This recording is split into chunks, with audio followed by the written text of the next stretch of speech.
And we are live. I hope we are. I'm not too sure. I mean, I don't know. I feel like we are.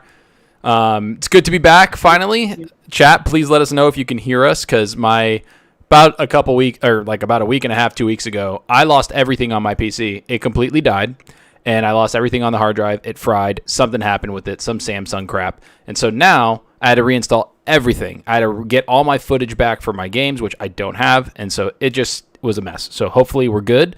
Let us know if you can hear us. Hargeet, yeah. All right. So I feel like we're good. Everything was all good on my Series X. You know what I'm saying, bro? I'll freaking smack you. But no, it's good to be back. I know we had last week. Honestly, it wasn't just the computer. I had a little bit of a family thing going on. Had a passing away of a family member, so I had to do some stuff last week that was taking a little bit of my time, or a lot of my time. So, family always comes first to me. I don't know if you guys noticed, I didn't make any videos on like the showcase, nothing. I just wasn't in the right frame for it. I didn't really care.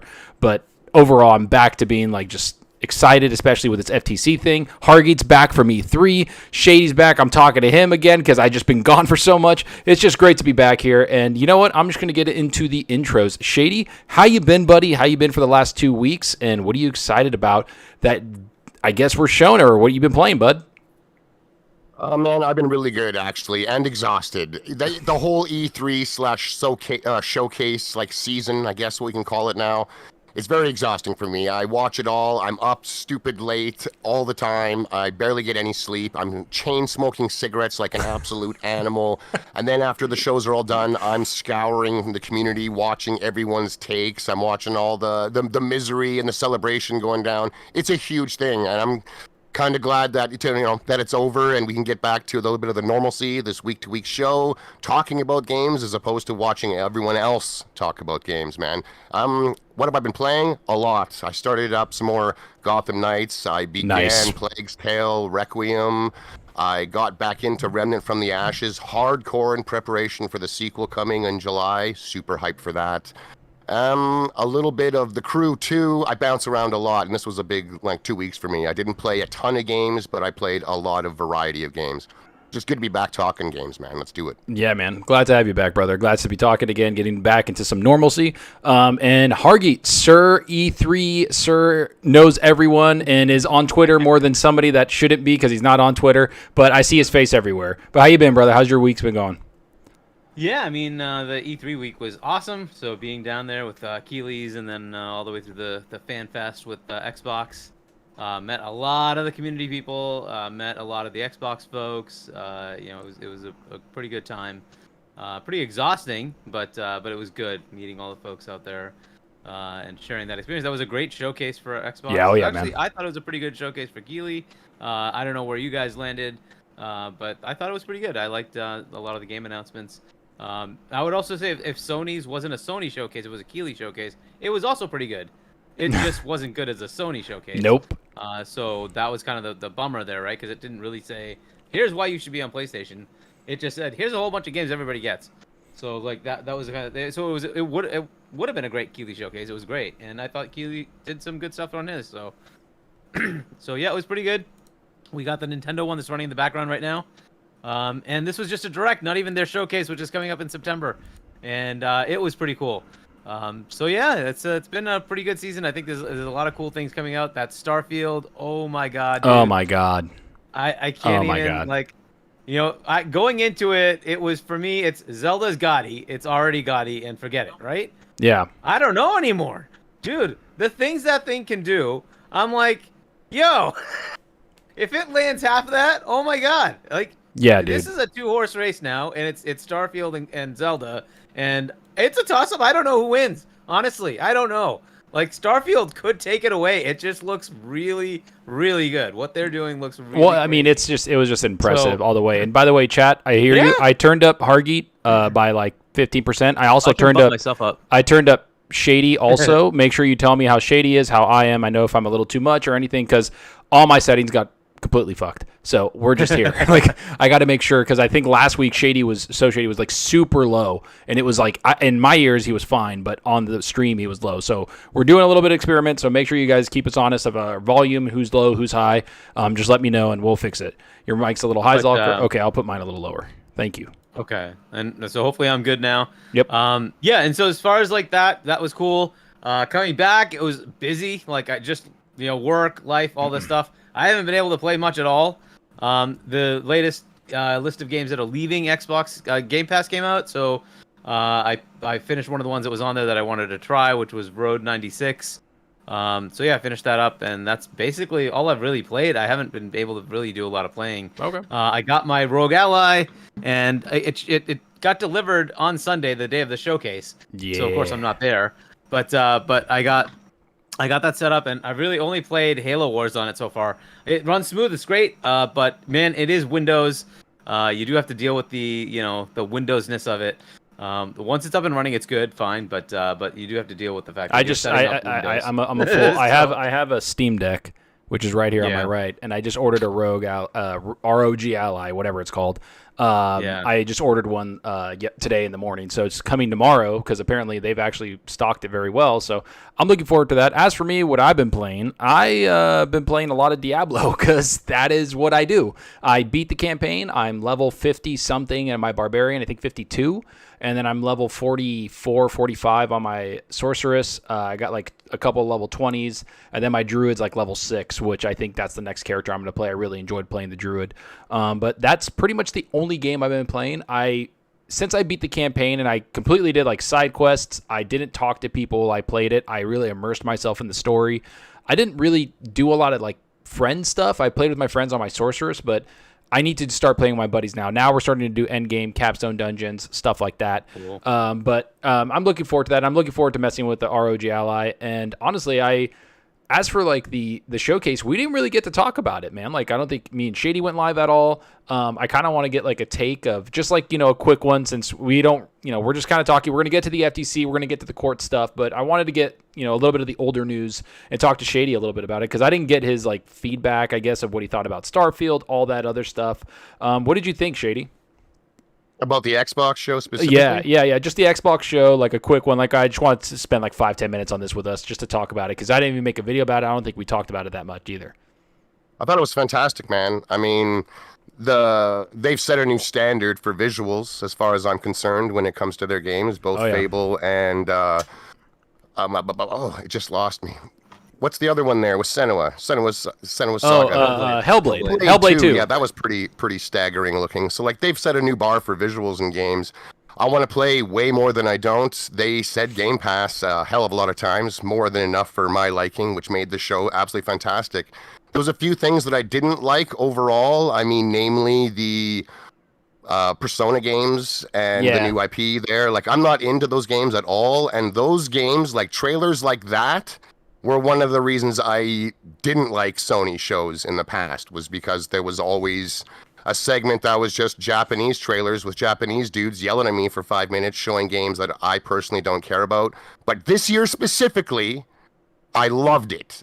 From a hardcore Zealots fanboy narrative, I loved it. I enjoyed seeing them on the Xbox showcase because of the narrative surrounding those games and the Xbox brand. Namely, they don't show up because Xbox guys aren't interested. I know I'm not. I'm not going to pretend that I am for the opposite narrative at all. I don't care for those games, but I do see a lot of people in the Xbox community that do want those games. They're tired of being overlooked.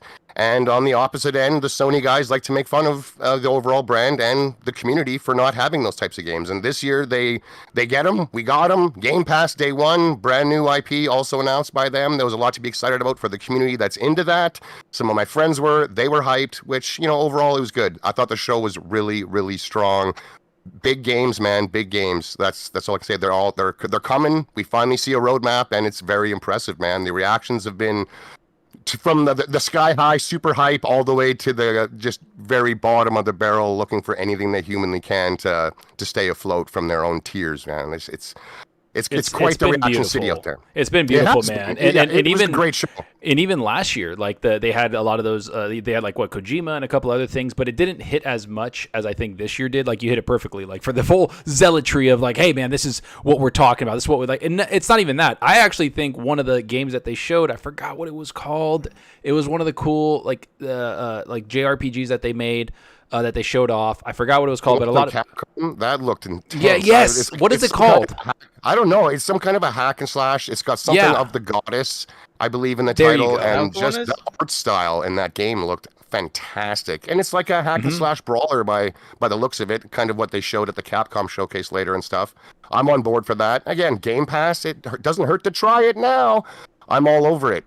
They impressed me huge. The show did exactly what it needed to do, which was get everybody and their dogs talking about the Xbox brand and these games, from the doubters to the people that hype everything. I've always said that once the Sony show ended, I was always like, man, they really left, they could have shut the door kind of thing, right? Like mindset wise, they could have shut the door and it would have been whatever. But then they that show came out and Sony's was so bad that they left the door a little open. And I always said that if Xbox comes in and just has a decent show, they're going to put their foot in the door. And then when the game's released, they can break that door wide open. And I'm not even talking about sales. I'm just talking about hype, mindshare, enjoying the product, enjoying Xbox, good vibes, and people just being happy in general. That's what I mean. I'm not saying they're going to destroy or get rid of them and say, no, that's not what I'm saying. I'm saying that Xbox after Redfall was really down and it was really negative, but man, this showcase really showed out. And everybody thought the Starfield thing was going to be 20-30 minutes.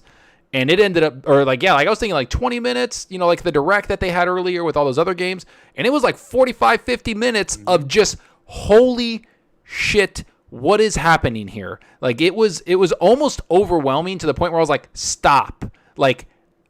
Stop. And they didn't even show everything. They showed at the end a teaser, kind of some force power looking thing where you can move something or do something. And I'm like, they didn't even show everything. They just showed you this is what you could do in the game. They told us that. Go ahead. There was an interview today with the XCast. Kind of on the XCast. Shout out to them. There's I want to say he said there's 100 more things literally that they could have shown that they didn't. There's that much more that you can do that they did not show yet. Dude. So this is a forever game for me when it comes out. Are you serious? This game has the potential to literally be the blow away every other game of the year. There's just every 2 minutes they're there's another thing you can do, and here's another thing you can do, and then here's another thing you can do, and here's another thing you can do. Jesus, it's just crazy. Very, very, very. Playing this thing, boys. Are you gonna go story, or do you find out where the game wants you to go and then walk the opposite direction and you go into your own? I do a lot of that. Forever. I do that. I like to go Never explore. beat a Bethesda game. I want to see everything else. I did this with my buddy. We played. This was years ago, obviously, when Skyrim first released. We talked about what we did, and he kind of he played it where he followed the main story, and I was like, okay, that's cool. And don't tell me what happened then, right? That's the thing. He's like, well, I'm doing this and this, and it's pretty cool. And I'm like, cool. I turned into a fucking werewolf, and I have all. And he's like, how did that happen? And then we broke it down to basically at the beginning of the game, he went where the story told him to go. I just turned left. Or I went straight, and I didn't go where the story went. And it just a completely different experience with a completely different story and 15 hours of completely different content that he didn't even go to. Yep. And it was insane to think that. And people forget, this is going to happen on a planet level, not a, what was the famous thing that Todd Howard say? Look, you see that mountain over there? You can go to it. It's this one is you see that planet over there or that moon? You can go to it. It's kind of, that type of scale. It is. With Bethesda games, I'm generally story phobic. I don't do anything with the story. I just go out and wander by myself and just kind of Mad Max-ish wander into a place, maybe help one or two people, and then vanish into the wilderness to go and collect more of whatever it is. But with Starfield, I know I'm going to be the most savage, drug-smuggling space pirate of all time. From the get. It's just as soon as I can, I'm ripping off, and I'm just going out to just wreck ass in space. I'm shooting shit up. I'm boarding ships. I'm tossing bodies out airlocks. I'm building a massive fleet. I'm gonna be smuggling drugs like Han Solo. I can't wait, and I'm just gonna do that until I'm forever. I don't plan on doing stories. I do not plan on beating this game ever Crazy, at all. man. That is not a goal in the slightest. It's just an ultimate space sim for me, and I love sci-fi. I love space stuff, and this just looks glorious. They blew didn't me Todd away with that. Howard didn't Todd Howard say like he was in a fight or something in the game? Because they've been playing it for months now, right? They have it like on their consoles. I think Todd Howard said he's put most of the time of this game into the Xbox Series S or something like that. So he's been playing it a lot on that. But he said that like a ship landed, he started attacking the people, he boarded the enemy ship like while it was on the planet, and then it like lifted off and left. And he was just like, "Can this happen?" And in his own game, he's like, "Is this actually happening?" And then it happened. And he just went into space, fought them, had to take the ship and do all this other stuff. I gotta take a timeout really quick because we do have a bunch of people in the chat. I just want to say thank you so much for coming. We got Dave, we got Lethal Papa, the boss mod himself. I appreciate you being in there, man. He's always keeping the chat clean for everybody. He's an awesome person and a great friend. And do you see that, Shady? Do you see that little super chat? You want to grab that, bud? I do, from Face23 Brooklyn. Thank you very much for the $19.99. And he says the FTC versus Microsoft is very interesting and a lot of dirty. It's just airing. A lot of dirty laundry on all sides are being revealed from both of the companies. And I'm like, yeah, so, we got the bras out there, we got the panties, we got the underwear, we got the filthy socks. Everything's coming out, and some of it reeks, some of it not so much. Like, it's kind of nice. This stuff needed to be laundered a little bit, I think. Especially as a community, it's nice to see how this industry operates. Who's making the shady deals? Who's really anti-consumer and who's for the gamer? It's been some pretty interesting stuff. Unfortunately, I haven't been able to follow it like, hardcore detective style, but I picked up on some of the parts that are going on, some of the questions being asked, which just tells me that the people in charge of saying yes or no are clueless, as clueless gets when it comes to how the industry operates. You mean the FTC? Sad, man. The FTC. The FTC. Oh yeah. Sony's arguments in general were pretty ridiculous themselves. I mean, they're calling foul when they're the ones perpetrating everything that they're worried Xbox was doing. It was outrageous. Like, that wasn't actually. Let's get it.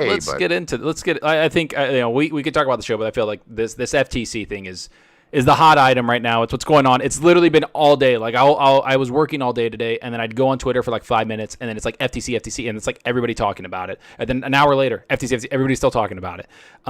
If you didn't know, today was the court where Phil Spencer, Sarah Bond, Matt Booty, a bunch of people from Microsoft were going up against the FTC basically, and it was people were listening to it, watching it live, or whatever they were doing, and they were absolutely just destroying the FTC, and to the point where I think Jim Ryan wasn't there live, but he had a video thing where he put something up there, and it like we're gonna try to break this down a little bit for you. I have a link. Somebody sent me a link actually in a DM, so I wanted to look at like what it is. They broke it all down. We're not gonna be able to go through everything because it's insane, but we're gonna talk about some of the big points. One of them was I want to get into about the PlayStation is Jim Ryan kind of went back on what he was saying. He kind of destroyed the FTC's argument by pulling back, and they were backing him up. And he said, "We will be fine without Call of Duty on PlayStation." In fact, we'll be totally like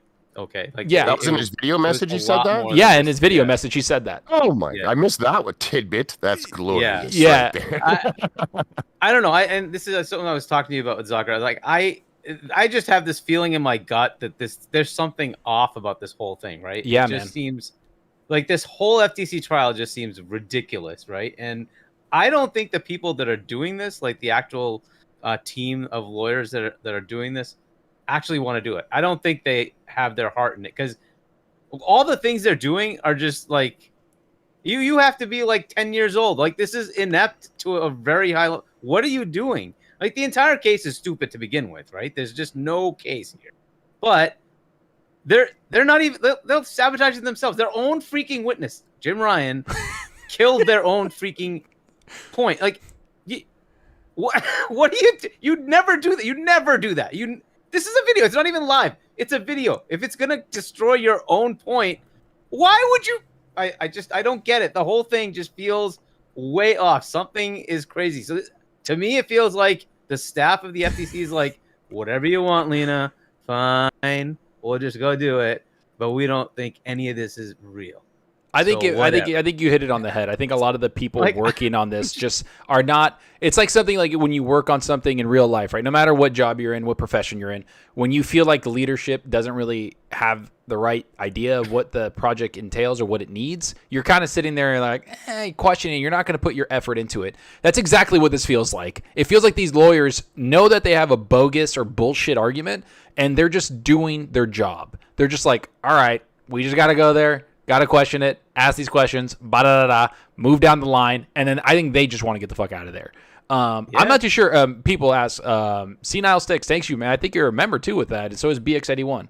I appreciate you guys. Thank you so much for joining the channel. Yeah, that's great. But was Lena there, by the way? Sorry. I don't even think Lena Khan was there. They have a trial lawyer team, right? And that team has been handling it, and it's an established team that the FTC's had for a while, but I just don't think their heart's in it. It like the way they're doing this, like they sabotaged themselves so many times, and they had no win, like nothing. The entire day they were going after all these executives. They got nothing, like nothing. Like seriously, you should have something compelling out of that if you're gonna bring all these people in. They got nothing. I don't get how do you fail that badly? The judge signed herself and her family up to Game Pass during one of the recesses. Well, didn't believe the deal. It was just like, wait, what? You get what for how little? Damn, I signed up for that shit. I don't know if you know this, but like, don't take it the wrong way, but like her son, the judge's son, works at Microsoft, and she's been joking around with the legal team, the Microsoft and Activision team. So they're kind of cordial, but again, they've been working together for a while because of the gamers lawsuit. Right. So she's also very, very well versed in what this is. Right. It's not anything new for her. It's just whatever the FTC's additional, potential damning areas with a substantial lessening of competition that they want to bring forward. Right. So but she's already analyzed this whole thing. She already knows it because of the gamers lawsuit, which, by the way, copied the FTC. Right. They copied what the FTC had. Awesome. And so I think now that the FTC brought in a couple of more things, they're like, oh, we'll add in more, like 2 more items and see if that sticks. Okay, but I don't like. There's nothing here. It's all like being. I don't know. Do we know how many days this is? Is it today? Is it tomorrow? Or is it the next 3 days? It's a 4.5-day trial. So today was day 1. So it'll go into next week, and then a judgment. I think either later next week or the week after, and then they have 5 days. They have to wait it out. Right. So if there's no PI, preliminary injunction, they are free to go ahead and close. Okay. You think they'll close, or are they going to wait for the CMA to see what they say? Respect their system, or they just close over them? I think they close over them. I think they're going to be like everybody else in the world except you, minus New Zealand. You can go. Well, even New Zealand is just in the they're in the hey, we have a concern, let's talk phase. They're not in the we want to block it phase, right? They're in the hey, we have a concern, let's talk phase. Which is fine. That's fine. That's legit. And then they can do something to work that out with them. But it's just a very small market, right? So they're not going to care about New Zealand. With the CMA, I think they're going to wait and see if the CMA says, okay, the FTC case is gone. Yeah, presuming that this goes the right way, right? The FTC case is gone. It's if you look at the trial's preliminary hearings so far for the cat, they've also kind of gone the same way. And so there's a very high likelihood it's going to go against them. Now's their chance, right? Like the EU, now's their chance to say, we want this, this, this, and this, and you're going to lock these things in. And, Microsoft just did what I think is the pre-staging of, getting these regulatory agencies to come up with some sort of requirements of them, is increase the Game Pass price, increase the console price, right? And say, we've already done that, right? And now if you want to lock it in for 5 years or whatever, let's talk about that, right? You want to lock it in for 10 years, let's talk about that, right? Because I think those were on the table, right? They're like, if you say we will not increase the price for 10 years, we're good, right? And they're like, well, we can't guarantee that. Like, it's going to go up at some point. So now that they've gotten that out of the way, right? So they've increased the price. Yeah. So I think this is just one of those things that now lets them say, let's talk. What do you want? All right, let's see if that's enough, right? It's 10 years. We lock it in place. This is the Game Pass price.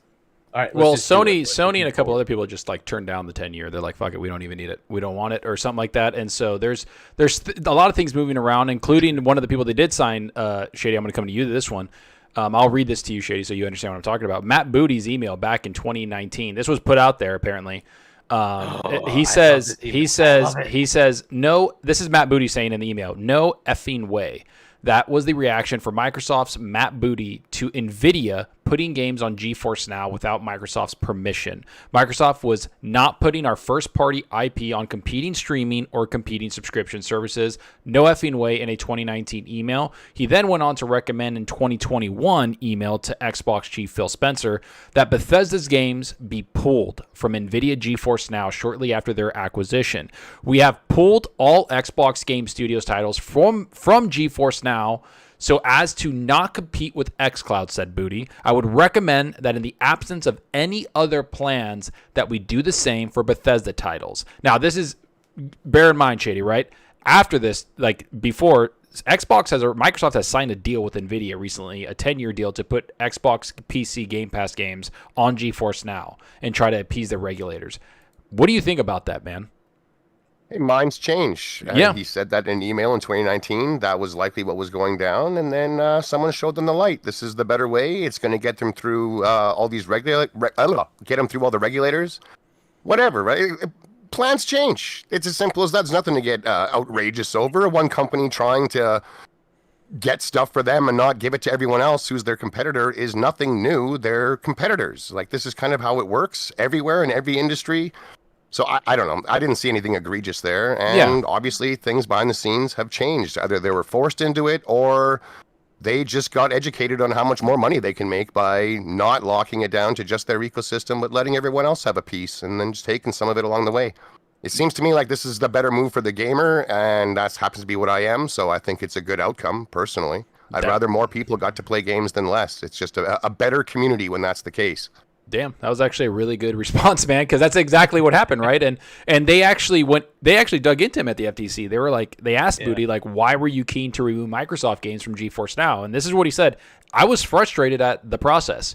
We did not have clear deals in place with NVIDIA for the use of our IP. They were putting games. He was like, they were putting games onto our service in some cases without our permission. So that's a big thing. Multiple games. There was multiple companies that were pulling their games from that streaming service at the time because they were being put up. Many publishers did. Permission. Yeah, they did. This wasn't just Xbox doing this. This was a lot of companies in the industry were pulling their stuff from GeForce because they didn't ask permission. And in the world of business, that's kind of the first step. So I think these companies were within their rights to do so in the past, especially. And things have changed. So clearly, we're not in 2019 anymore. So, yeah.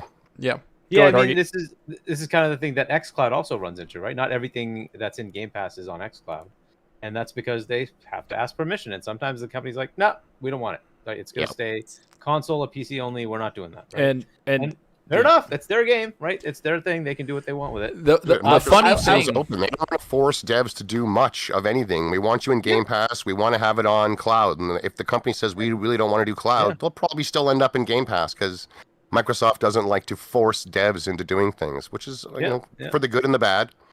So as far as the where they were, obviously competition, that's the whole point, right? It's their stuff. Like, hey, we have our own, right? If you're going to have it, then where's our revenue? They're not getting revenue from any of these deals either. So the reason they're doing it is because the EU said you have to do it. Yeah. Right? It's a new market, and they want to allow competition to be able to get access to all these games. Well, fair enough, fine, whatever. So Microsoft says, what's our loss here? Not much. Whatever. Yeah, I think the more important thing is since the intervening time of that, when they were going into xCloud, reality has struck that people don't use it. The people who do use it are console players who use it as convenience factor to say, I'm going to try this game before I download it.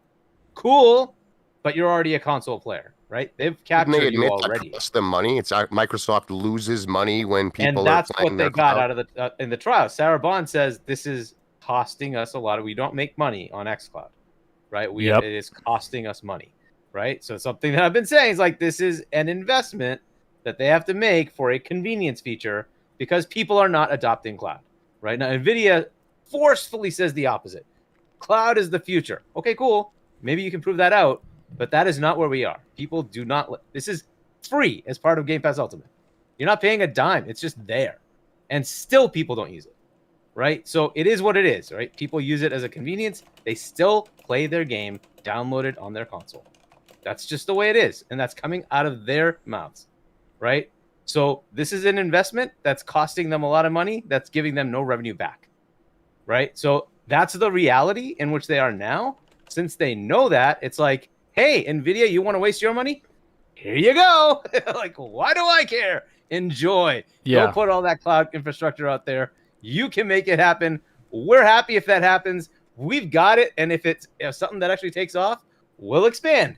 Until then, I don't think we need to invest here. That's where I'm seeing this, because, like, what is the point? I mean, right? Hargeet, you were bringing this up for a while now, that you think that the xCloud is just a waste of time and a waste of resources and a waste of money, that they can just go do something else. And to be honest with you, as somebody that, okay, so I bought an ROG Ally, right? I am able to play xCloud on my Steam Deck. That is where I played xCloud by far the most, was on my Steam Deck. It's not even close to anywhere else, because if I'm at home, I'm playing natively.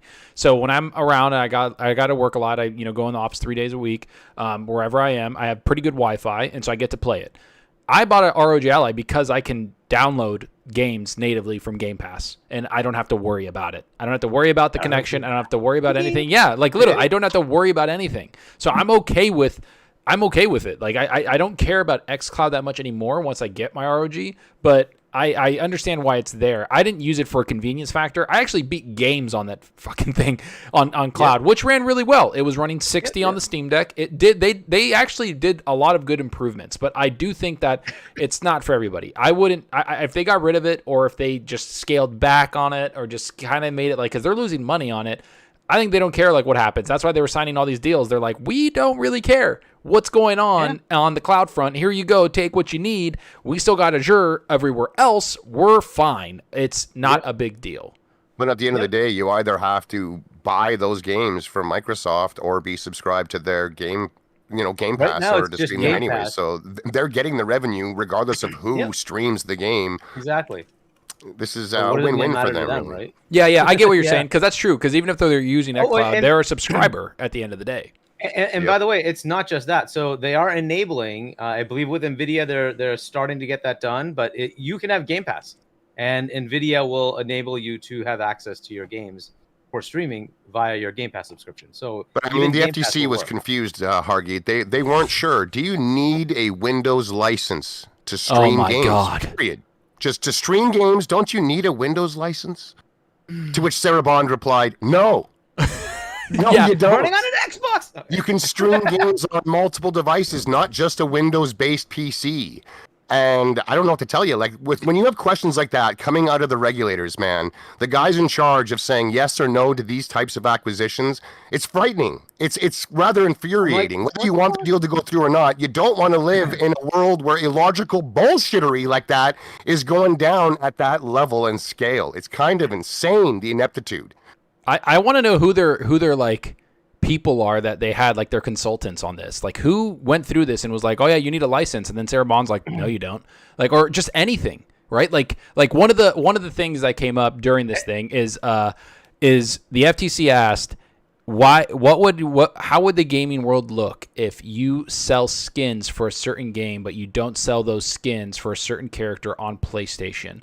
And it was what would it look like? It's just, you mean like right now, where the industry leader what they do does this more than anyone else and has been doing it since they damn near got into this industry? Is exclusives? Keep this off of anyone else. Keep it away. Keep it off. Keep it away.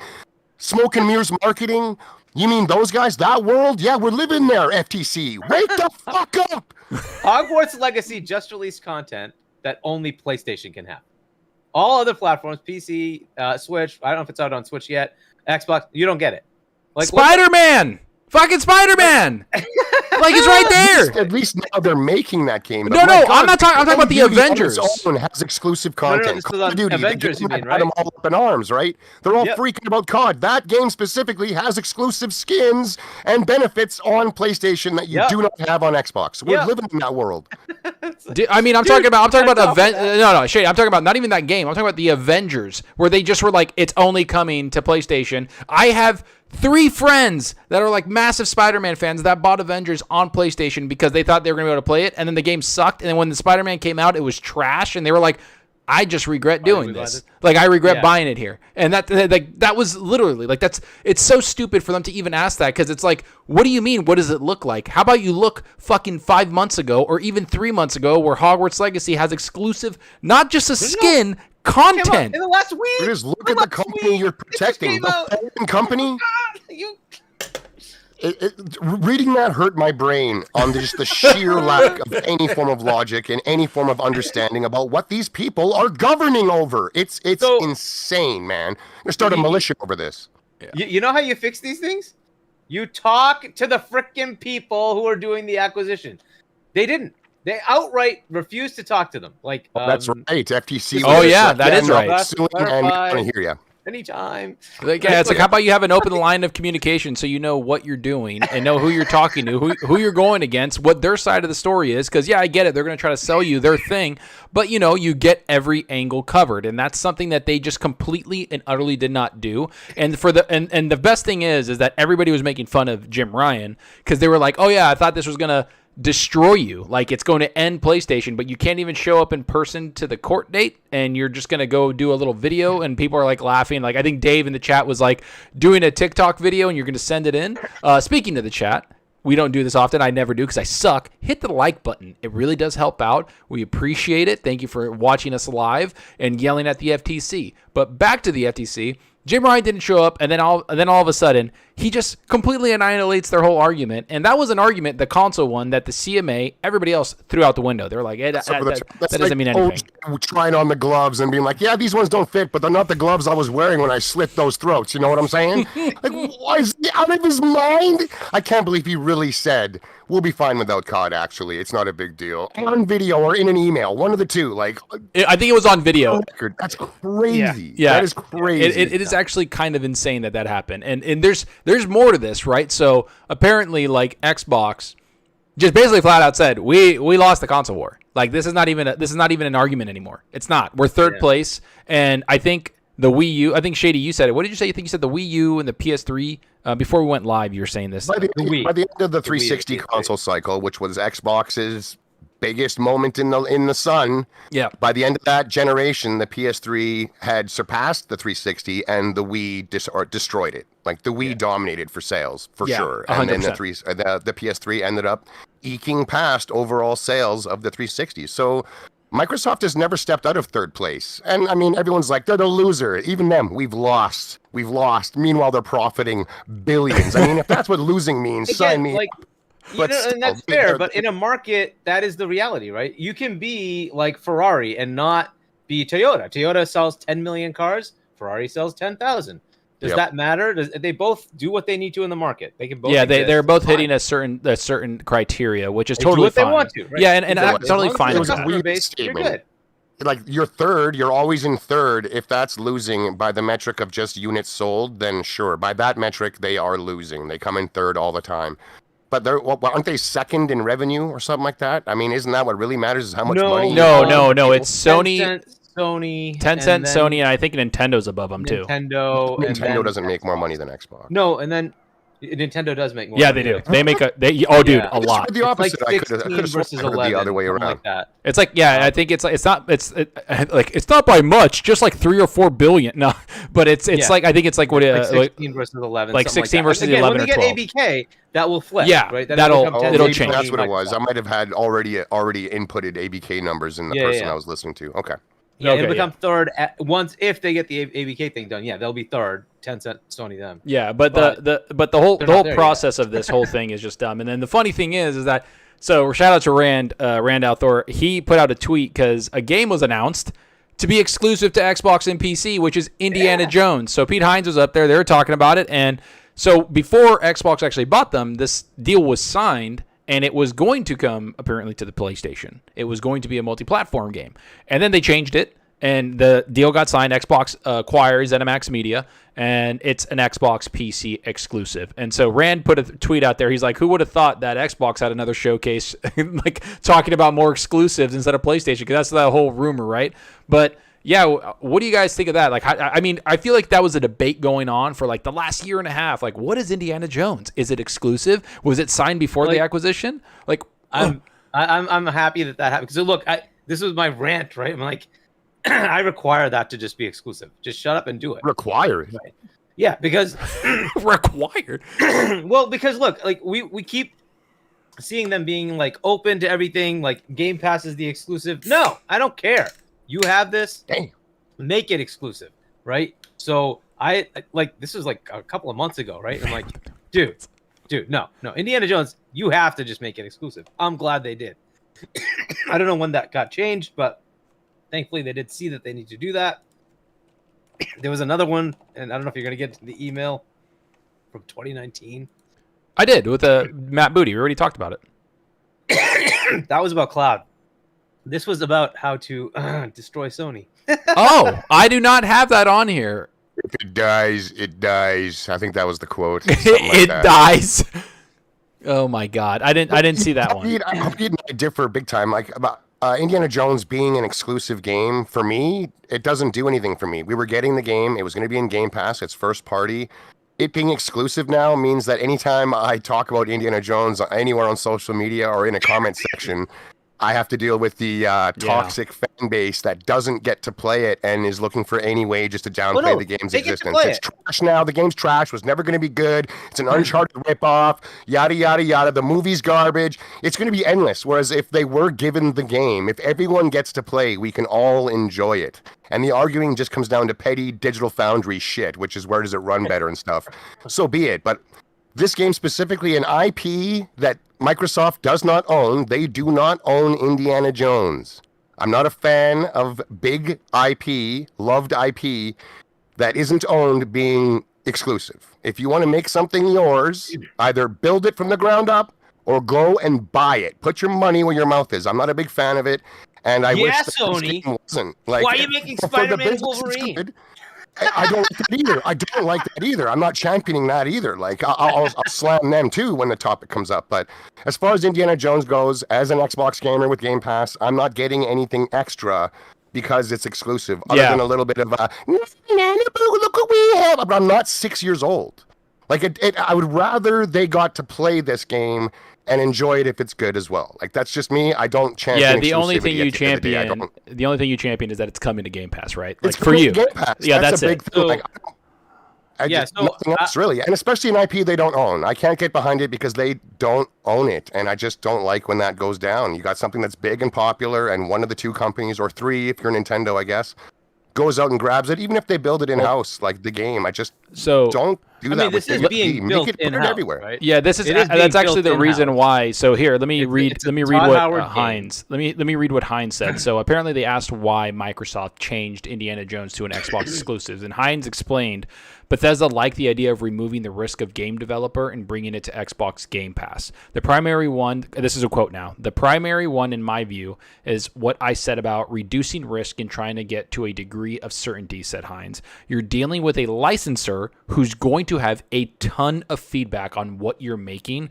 add a lot of time to your schedule. So he was almost like, yeah, it sucks that it's leaving it, but it also helps our timeline because the game's going to take longer to develop because they're working with a licensor. They can't just have free reign with Indiana Jones. So getting the PlayStation kind of out of the way, so to speak, helps their development process and risk management. So that's like their risk assessment that they got from this. Go ahead, Hargeet. Yeah, so for me, it's more like your studio is making this game, right? I don't care whose IP it is. It should be yours, and that's it. It should be on your platform. If it's about them making more money, like if Indiana Jones is, I don't care about them making money.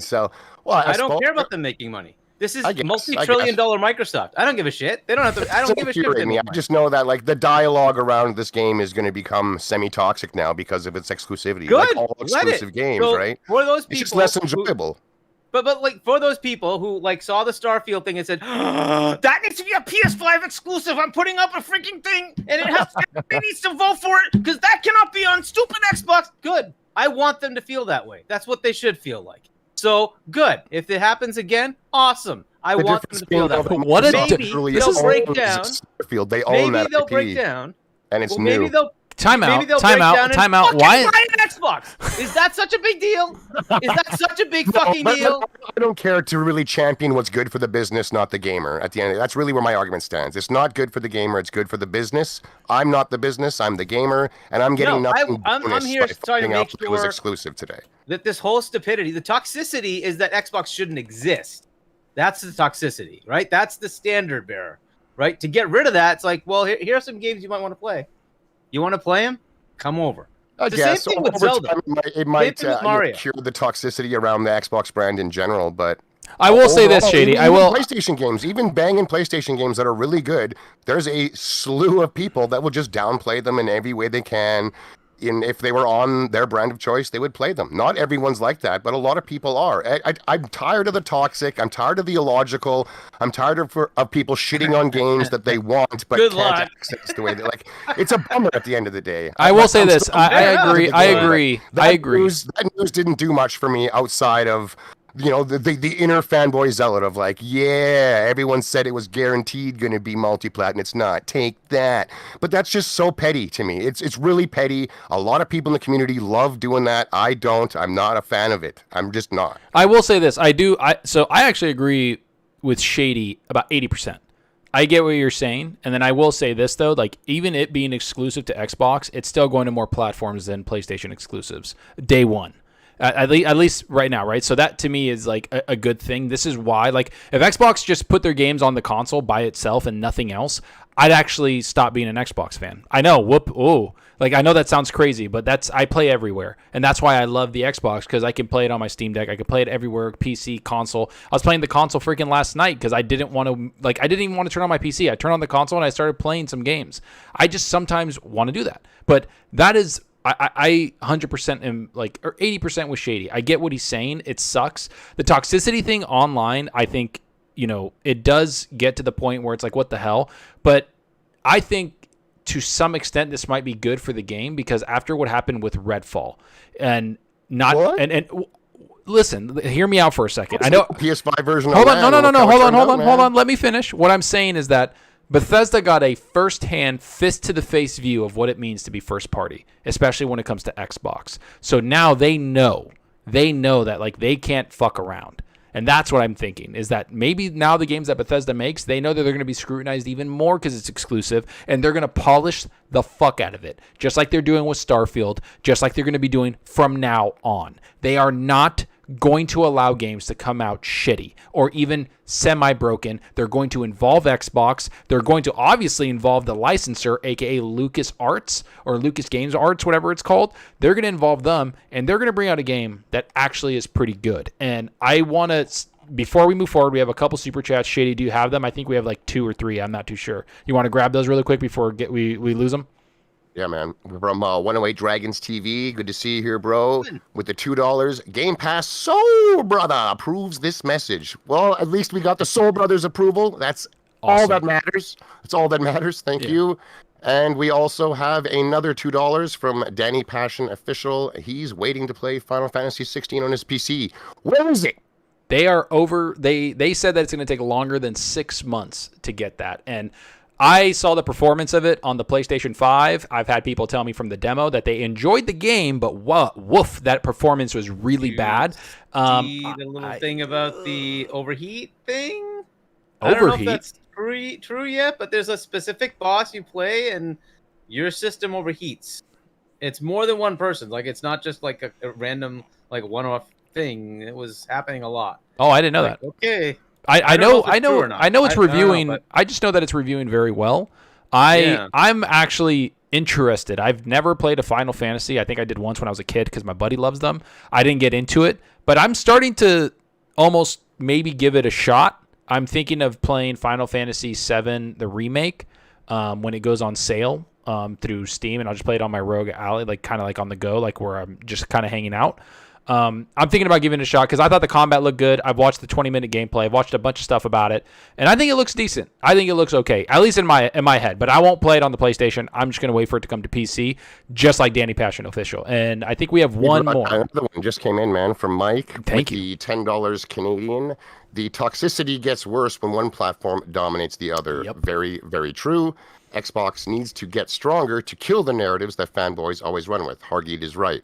Look, they do need exclusive games, but my only argument is own it. They own Starfield. They can make it exclusive. I have no problem with that. They own it. They own everything about it. They do not own Indiana Jones. They own the company that's making it. That's it. And I'm just not a fan of giant IP that is popular in pop culture getting grabbed up and made exclusive. Make the game, put it everywhere, take everyone's money, and let them know that everything else that we make is exclusive. But if you want to make something exclusive, as far as I'm concerned, you should own it. That's all. I actually agree with that. I think that if it's the IP... It just didn't do anything for me. The news of it being exclusive today didn't have me jumping up and down cheering as just an Xbox gamer. I just kind of was... I honestly figured it was going to be. I had a feeling. I was like, they're not talking about it. They're waiting. They're building that game out. And Machine Games, who's making that game, is not making Wolfenstein 3, apparently. That's their second... They're making another game kind of on the side, which isn't Wolfenstein 3. But I always knew that if Xbox owns them, they're going to do it. This deal was signed. They probably took it away. They took Redfall away. They took Starfield away. And yeah, they probably pitched it to LucasArts that like, hey, it's going to be easier for us to make this game faster, and it's going to be on Game Pass, which mitigates risk, and it's going to be on PC. It's going to be here. You'll be fine. And I think that was it. Go ahead. We have came swinging in with the $2. He says, "Get him, Hargeet." Yeah, you're getting him. No one's right, no one's wrong. These are opinions, guys. That's all. That's all it is. And of course, Phase 23 Brooklyn again with the $19.99. Thanks a lot, bud.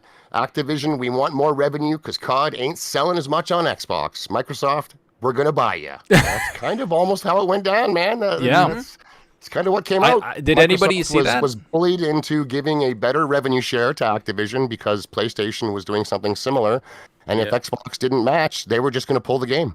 Yeah, so let me grab the quotes exactly. Let me grab the quote. So apparently, Microsoft has agreed to an 80-20 revenue split for Xbox games with Activision Blizzard. And this is, so what usually happens, if everybody knows, just to kind of go through it quickly, usually when you sell a game on an Xbox platform or even Steam and Xbox get 30% of that sale. And then you get the person that made the game 70% of it. So Microsoft has agreed. By the way, that's the case for Nintendo and PlayStation. Yeah, that's the case for a lot of things. iOS, Android, all of them. All the stores do the same thing. And then so it says Microsoft has agreed to lower revenue splits than its typical 70-30% split for Xbox games. FTC's counsel accidentally mentioned the 80% split while questioning Xbox's Sarah Bond. Microsoft agrees to the low revenue split where we believe it was critical to get that content, according to Bond previously testimony. So what happened was Bobby Kotick went up to Xbox and threatened that basically, they are not going to develop COD for Xbox Series S and Xbox Series X. That's what happened when the new consoles came out and when everything was happening. And he forced their hand to give 80% of the revenue, so 10% more. And Sarah Bond openly said, like, yeah, that's what they did. Bobby Kotick is a cutthroat son of a bitch, man. Like, he does not care. He is, get games out, push games out. I don't like anything else about the guy, but whatever. He's getting shit done on that side of things. Well, that happened because Sony has a better revenue share program with Activision, which is where their marketing and deals come from. So they went to Xbox, demanded essentially the same revenue sharing with no marketing, no exclusive content. We're giving all that to Sony, but you have to match their revenue. So because Sony took advantage of their market position to get the marketing in the way they did, Xbox was forced to make less money on the biggest selling game every year. Like, this is the stuff that the FTC is supposed to be looking in on, is abusing your market share when you're the dominant player in kind of things like this. Yeah, that's exactly what it is. I think it's Microsoft is doing that, not PlayStation, who is actually doing that. By the way, we should probably talk about that email about trying to kill Sony. Which we should, but not before we let's get some of these super chats in. And by the way, everybody, hit that like button, please. Thank you for showing up. I can see the chat's going fucking crazy. You guys are having a great time here, and we love having you here. So go ahead, Shady. From Meat Puppet 007 with the $5. As a gamer who owns multiple systems, that's all of us here. Mm-hmm. My concern is a quality product. Agreed. Make the game good. Agreed. Make it fun. 100%. Launch it complete, not busted, needing months' works of patches and stuff. And I'm happy. I really don't care where a game releases. Yeah, no. I'd rather it released on my platform of choice, which is Xbox at the end of the day. That's where I'll enjoy playing 99.9% of my time. But I don't care if a game shows up on another system. It doesn't bother me. Yeah, I agree. And I think I do agree that Xbox needs to change some of the narrative that a couple people brought up in the super chat, and I think Hargeet is saying the same thing. But I also do think I hate seeing like an IP like Wolverine going to just PlayStation and not everywhere. That annoys me. IP that they own and games that they own 100% across the board that they can combat that narrative with. They don't need to go out and use IP like Indiana Jones, Marvel characters, Star Wars. They can be big and get a lot of attention, but I just think it's stupid cheap, and they're beyond it. I think they don't need to be doing. I don't think they're going to do it because I think so. What I think happened was this like Xbox if you a couple weeks 3-4 weeks ago, that was the Star Wars Knights of the Old Republic remake. They went to Xbox and Xbox says no because the team working on it, it's not internal, and 2, we don't own the IP. So I think Indiana Jones is kind of a very rare exception to the rule where it was, this deal was signed before Xbox was involved. And then when they were involved, they're like, we're making this exclusive because you're our team. This is what we want to do, and that's it. And I think they're going to do that. Like I don't think they're setting a standard where they're going to go out and start nabbing up popular IP and making it their own. Like the idea of having Xbox get exclusive superhero games, unless they buy Warner Brothers, I just don't see it. Like I don't think they're going to keep doing it after Indiana Jones. Yeah. Okay, Hargeet, let's get into that email you were talking about. They die. Do you have any of it? Because I can't find that here, actually. I can't. It's not in the big report I have. Do you have that anywhere? I can find it for you if you want. Hold on, man. Please do, because I have this big. I'm looking at The Verge. They have a bunch of stuff on here of like what happened. Like Valve was happy without a Call of Duty agreement. That's what's going on. Activision forced Xbox with Call of Duty. Bond basically goes like Sarah Bond completely like handled herself extremely well in the court. I don't know if she absolutely knocked it out of the park. I think. Like she was up there for a little while. They were asking her a bunch of questions, and she just made the FTC look a little like almost incompetent. So it was a little awesome. And then obviously the Game Pass stuff. Chat. You threw it in the chat. Just read it out. Just read it out. Go ahead. But yeah, so this is from PlayStation Lifestyle. Obviously, it's going to be tilted one way. Obviously, right? Xbox executive talked about putting PlayStation out of business. Lawsuit claims. In a lawsuit filed by a group of gamers against the Microsoft Activision deal, it is alleged that the Xbox executive, Matt Booty, once sent an email in which he talked about, or at least alluded to, wanting to put PlayStation out of business. The email is included in the legal filing, but has been redacted for the public. The gamers' lawsuit mentions uncontroverted evidence that Microsoft had the intentions to put its main competition, the Sony PlayStation, out of the market. It then backs up the statement with an email from Booty that has become a point of contention in court.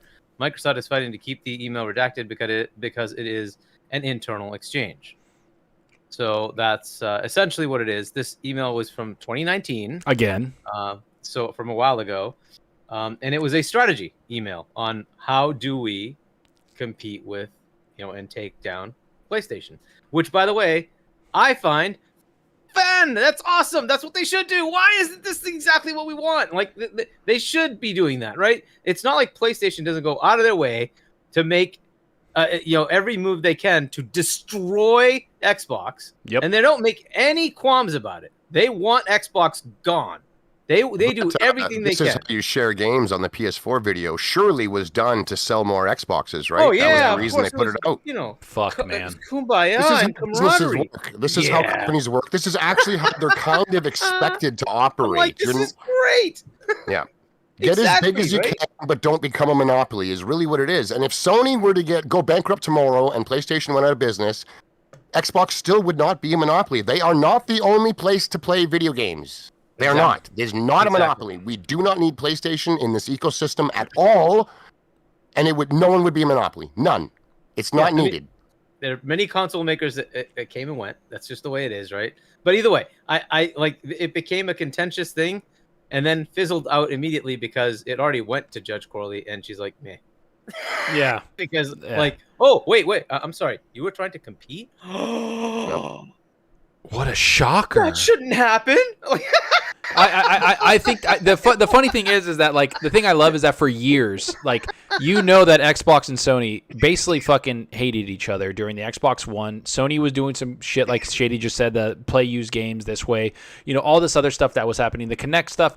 And then obviously they're like, oh yeah, we're all friends and buddies, and people around the gaming's like, see, they're all friends. And it's like, actually, after this whole last year, You know they're not friends. You know they don't get along. You know that they're trying to take each other's heads off. And that's just what it is. This is cutthroat business, people. This is billions and billions and billions of dollars on the line. This is people's careers. This is their money, their check, their bonuses, their performances. This is all of that stuff. So when, Phil Spencer's mad about like something like Redfall, it's not because it's just like, oh, he's disappointed with the fans. He's disappointed because all those people that worked on it, he's got to give a different type of review to them, right? Like, and I'm talking about review for bonuses time, what things are doing. Is it pushing like numbers for us? Is it doing stuff? At the end of the day, everybody says Game Pass is going to be free for them, but games like Starfield have to come on Game Pass so you can push the subscription service.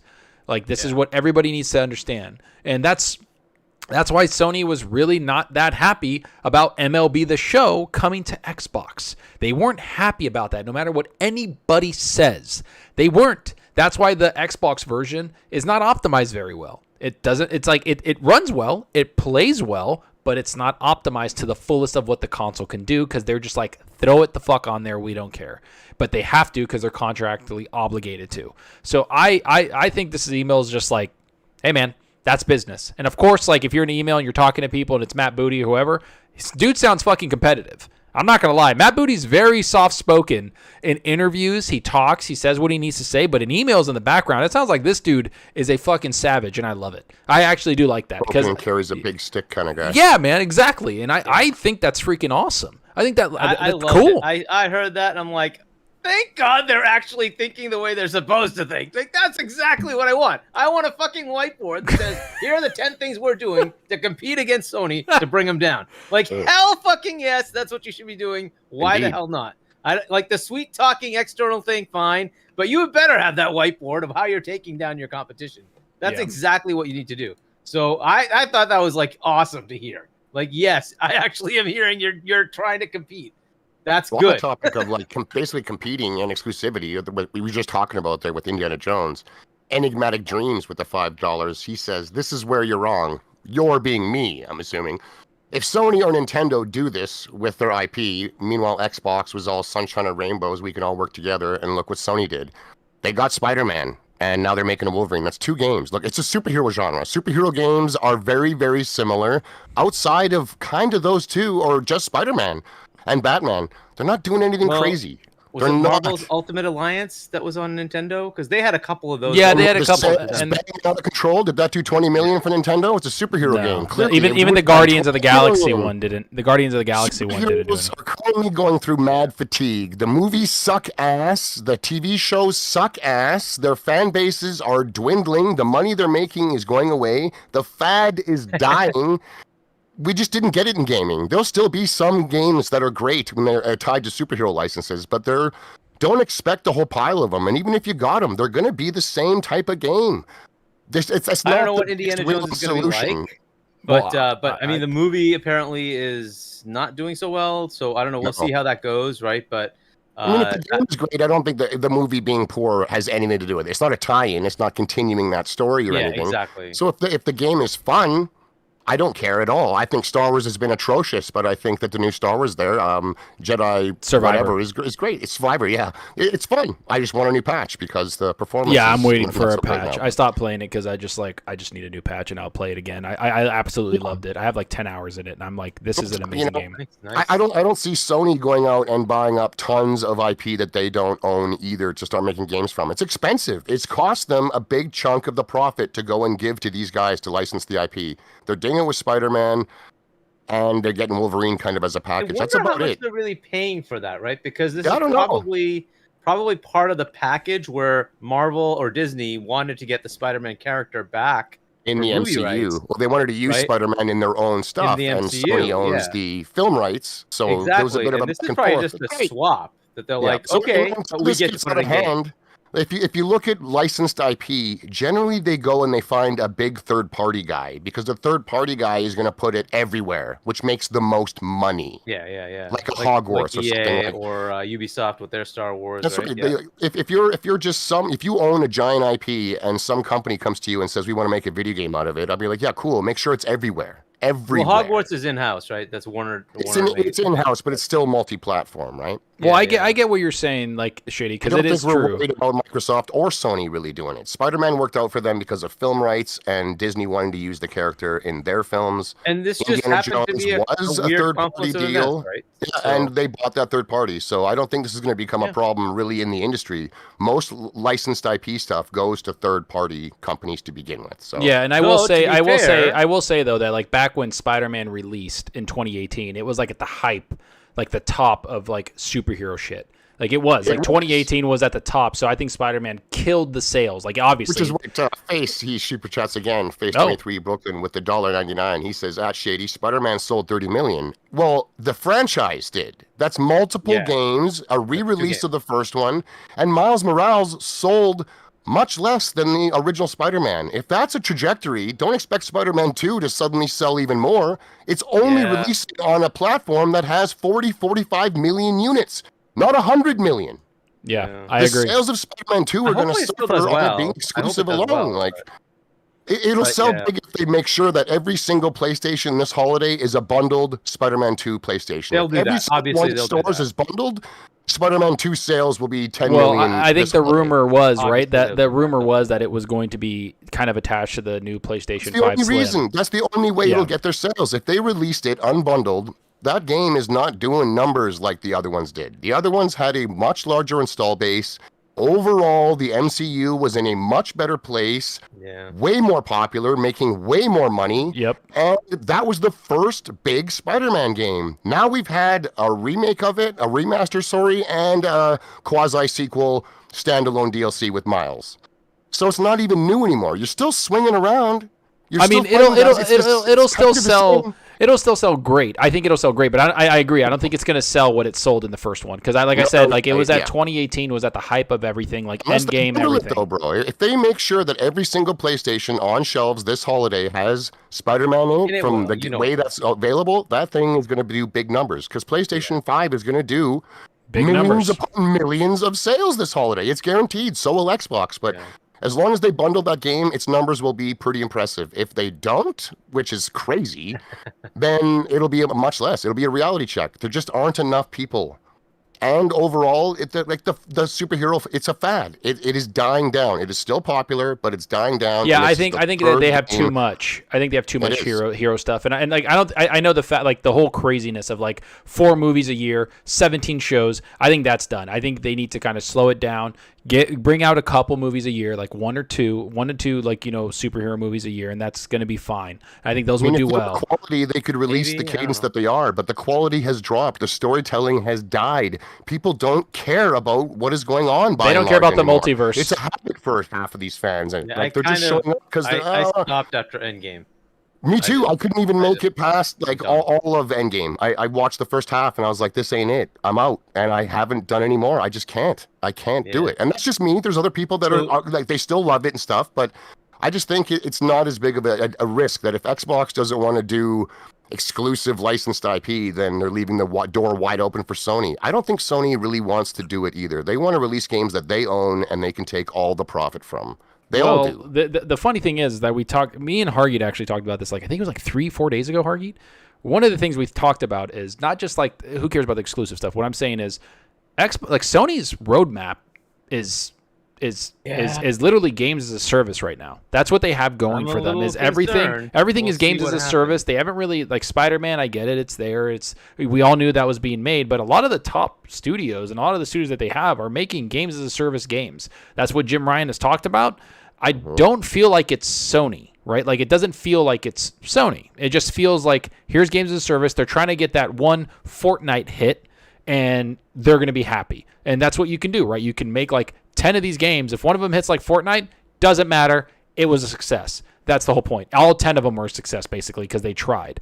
That's the thing I see is that Sony's moving down a path that a lot of their hardcore, at least the ones that are online, don't really care about, but majority of the people that play Sony games are those people that do play Call of Duty, that do play Fortnite, that do play Minecraft, that do play these big games that are games as a service, and Sony sees those analytics within their own internal basically database and are like, let's make some of these games, because for years that's been their biggest Achilles heel is they have no multiplayer, co-op, or any multiplayer games at all. Like none. And the ones that they do have, people are like, oh, Uncharted, it's niche. Nobody cares. The factions, niche. Nobody cares. They need a big one. And that's what I think they're going past. Because I think, Shady, to some extent, like I think you're right, is that, yeah, Spider-Man's going to sell great, but it's not going to sell like the first one. And I think they know that's the reality of the situation. I think that they're smart enough to be like, hey, a lot of these games are going to be coming just to the PlayStation 5. We have 40-something million. Maybe we try to get a games as a service game going where we're on the PC, because all those games that they showed are coming to the PC. The guy, Herman Holst, said the same thing, that a lot of these first-party games are coming to PC day one, especially games as a service. So that's what I think. I think you're spot on. Like, yeah, I'm looking forward to Spider-Man. Can't wait to play it. But yeah, it's not gonna. I don't care about the sales. I don't. I just care about playing Spider-Man. That's just me. But same with Starfield. It's going to sell very well, but I don't care. I get to play it on my PC or my Xbox, wherever, because Game Pass. That's all I care about. Yeah, but I don't want to see Spider-Man fail. Like I don't wish doom and gloom on any game. I wish it success. Like of course, people like yourself, Zalker, who are huge fans of Spider-Man. You love the comic books. You're really into like this lore and everything. You're hyped for the game, and I'm hyped for you to be hyped for it. Like it's cool, man. I don't want my like doom and gloom to affect that shit. Like by all means, be hyped. I just don't think it's gonna hit like previous entries. Well, you're not even being doom and gloom. Spider-Man. You're not even being doom and gloom. You're just being like, hey, it's on less. Like less people are going to get it because it's in 44 million or 40 million units. Like you're not being doom and gloom. You're just pointing out like statistical facts that I'm like, yeah, that makes sense. And it's like, of course, and it is what it is. Like that's what's going to happen when you make it exclusive to one console, and that's what's going to happen when you make it exclusive to one platform that is not everywhere. Instead of putting it on PC at the same time. Yeah, putting it on PC. Expand out. I think if it went on PC day and date with PlayStation 5, I think they might. I think it would hit 10 million in a week. I think they would have. Yeah. I think it would have blown up because even on PC, one, it's gonna get slowed down a bit. Maybe it'll be like 4 or 5 in the first week, something like that. And then eventually it'll catch up. But like it's sheer numbers. It's just whenever there's enough consoles. Yeah. Right? So and it's like it's 2 years out from PC, which is kind of meh. But yeah. But I kind of actually want to talk about like kind of shift over. Like that's the FTC stuff we talked about. What do you guys think about Xbox announcing a price hike on basically everything, where the console's going up by I think the same price, like $50, I want to say, but not in the US, but and then obviously Game Pass going up, but Game Pass on PC is not getting a price hike at all. It's staying the same, staying $10, but everywhere else console it's getting a price hike, and then the consoles are getting a price hike hardware wise. I put a tweet out just so we could I put a tweet out saying, is this the first time in a generation where the price went up after 3 years? Like, what is going on? I think Sony and Xbox are fucking trolling people at this point. What do you guys think? It started with the Oculus Quest 2. That went up a little bit, and then suddenly the PS5 jumped up in price in a bunch of countries, and now the Xbox is. We're 3 years in, and the same technology. It's not a better box. It doesn't do anything better. It's the exact same one. Still, it costs you more money. Like, every single generation I've ever played, from pre-Nintendo, you saw sales. Right about now was when permanent decreases in cost would come out. Now, instead of being $500, it's permanently $450 or permanently $400. It's been 3 years. This is outrageous. It's greed. Don't give me this crap about inflation and stuff. These companies are record profits. Quarter after quarter, record profits, better than they've ever done before. They don't need this crap. You're trying to get people in the door with the console. It should be as cheap as it can be, not more expensive 3 years later. Glad I got mine and I don't have to pay more for the same device. That's stupid. I think it's insane, and it's just corporate greed, man. For the first time ever, I feel like I'm happy I'm an early adopter of like hardware, like one of the first times ever, because it's this does kind of suck, because you're right. This is the console's supposed to get somebody in the ecosystem, putting it up in price. It's like I don't understand why when Phil Spencer himself is saying that for like they're making the most money Xbox has ever made ever, and this is including the 360. Right? Well, not on the hardware, but overall. And the money's made on the software. Without hardware selling, there's no software selling. You would think they'd want that hardware low as they can get. No, they don't care. We're lowering prices. They don't care. Like, that's how you combat the narrative. Is we're $150 cheaper now than the competition. What do you think of that? Well, but look, they already have that. You have the Series S, right? And that didn't go up in price, but it kind of did with 350. But the problem with this whole thing is not it's not any one of these companies. It's reality. right? Everything has gone up in price, right? And so when Sony Everything did it, doesn't need to, though. Everything doesn't need to. When you're making record It's profits, not what doesn't you mean you have want. to charge me Shady, more. it's not what you want. It doesn't matter. The world has done this. Gas prices going up means manufacturing costs goes up. It means shipping costs goes up. It's just a reality, okay? Your freaking grocery bill, I'm sure, has doubled or quadrupled. That's just reality. A lot. No doubt. It has. It's so done. why doesn't the S go up? Why don't they raise the prices in the United States? Why just everywhere else? Like, this is just they do it because they think they can, in countries they can get away with. Like they did, right? So the S is going to be $350, right? I heard the S was staying the same. No, it's going up 350. Version. It comes with more storage. It's a different box at least. Storage. At least it's a different point. To your point, that usually means the 1 terabyte would replace and be at 300. Yeah, it like That's get rid of the happened. other one. Yeah, no. They increase the price, and they're gonna dwindle away the 512. They probably will, right? but you're still getting more than you were. You're being asked right? to pay more, but they're giving you more. With the X, it's the same X, and they just want more money now. If they want to add another 500 gig inside of that then sure. Like, I just think it's greed. I actually I agree with both of you. I think that it is greed, but I also think that the world itself has like gone up in price everywhere. Like, right, groceries, all of it. It just sucks. But also, I think it is also greed. I do think that like Xbox is making the most money like right now by far, and it's kind of weird that they also lose a lot. This is the door into the ecosystem where the money is actually made. The subscriptions and the game sales. This is the barrier. You want that barrier to be low. Like, their initial plan for the entire Xbox brand was to give it away free. When they first got into this industry, they wanted to give the boxes away for free. Come get your free Xbox. That was their out of the gate idea. They didn't do that, right? They didn't. But you want it to be cheap. You really do want it to be cheap. And I think that especially when competition is when your competition is trumpeting inflation, whether that's the truth of the matter or not, when you're making record profits, I think it'd be best to go the other way. Make your barrier to entry even cheaper in a time. It's a tough time for everyone. Like you said, your grocery bill went up 2-3 times, but your gaming doesn't need to. It costs cheap to get the box. Subscribe to Game Pass. You're good. Why do you say that? Like, why shouldn't everything just go up accordingly, right? I don't think every single thing does need to go up accordingly. Everything will go up in cost. Most of the business in this industry is now selling digital goods. There is no gas, and there is no. You just give it to me over the internet. You're not printing anything. Well, I will say this. Hold on. I will say this. The hardware.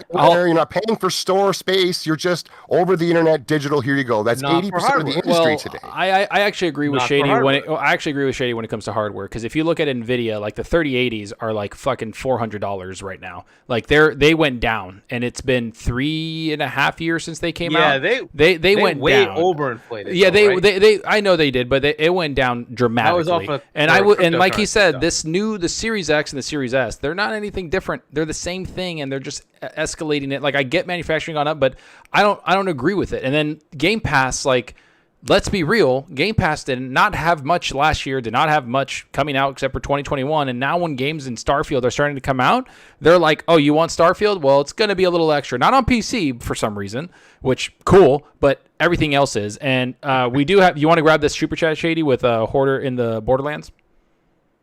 Let me scroll up, just a quick one here. Yeah, Hoarder in the Borderlands with the $5. I heard the news of the Game Pass price increase. Does that apply to the premium version? And if so, how much? Asking for a friend. I heard it was $1.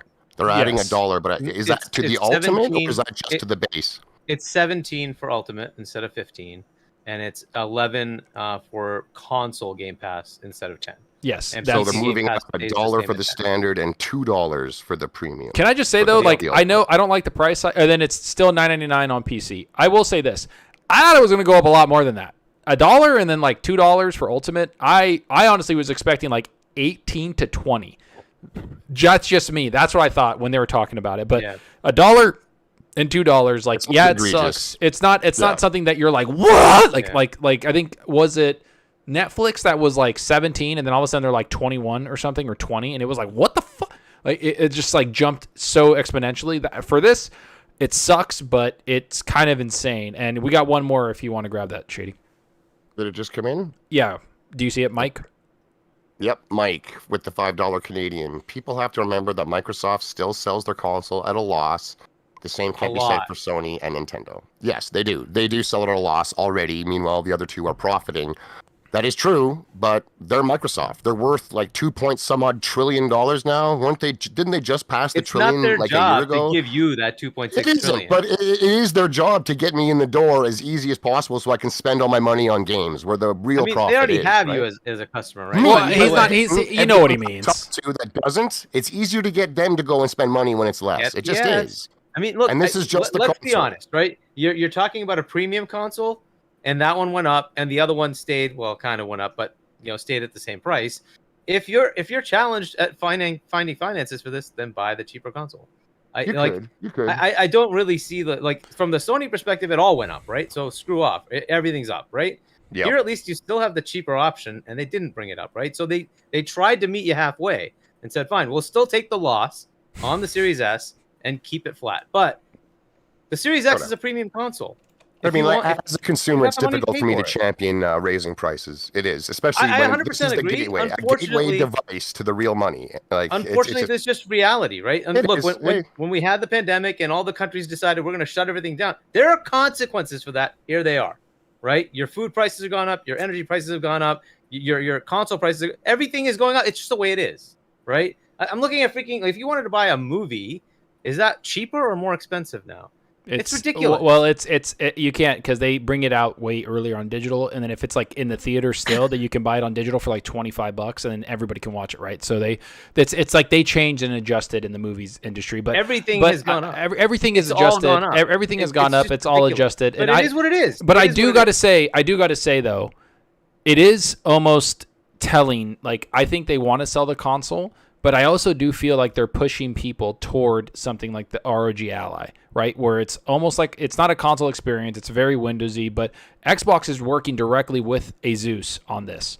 And they're just working on it. Like it's natively, Game Pass is installed natively on there. You get Game Pass for 3 months when you buy it for free. And there you go. And that's every single reviewer. I've watched a lot because I bought the damn thing this morning. Every single reviewer, and I'm not talking about like 5 or 4. I've watched like 21 reviews while I was driving back and forth from work because I just had it on my phone on YouTube and I was listening to them. Every single one of them, the biggest selling point was Game Pass. Every single one. They said, for this thing on the ROG, you get to play Game Pass games natively.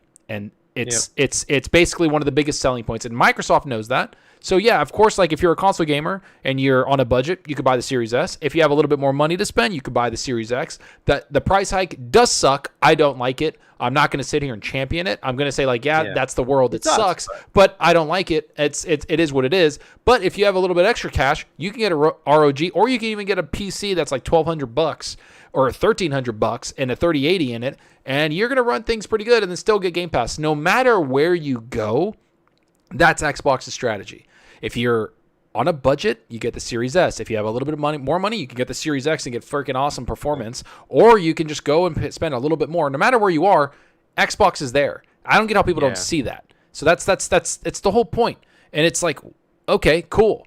That's it. Like they're everywhere. It doesn't matter where you go. And I get it. Like I agree with Shady, but I also agree with you, Hargeet. Like you guys are actually both making very good points. I think the entry level, like Shady is saying, should be low. And the entry level to me is like a very casual entry level of the Series S. That's the casual. Like the person that's like, I don't care.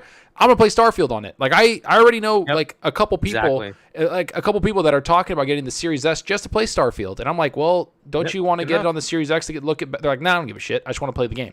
Like, they don't care about that stuff. It's going to be 30 on either one, right? And I'm not even talking about 30. 1440 versus 4K? Are you really going to tell? Right? So, they're not wrong. The Series S is good enough. It's just, whatever. It's good enough. Yeah. Just to put in another one, the Switch kind of did the same thing. Because they do have the same base Switch, but then they released the OLED for $350. And what did they change? Nothing. It's a stupid screen. The screen costs probably an extra $1.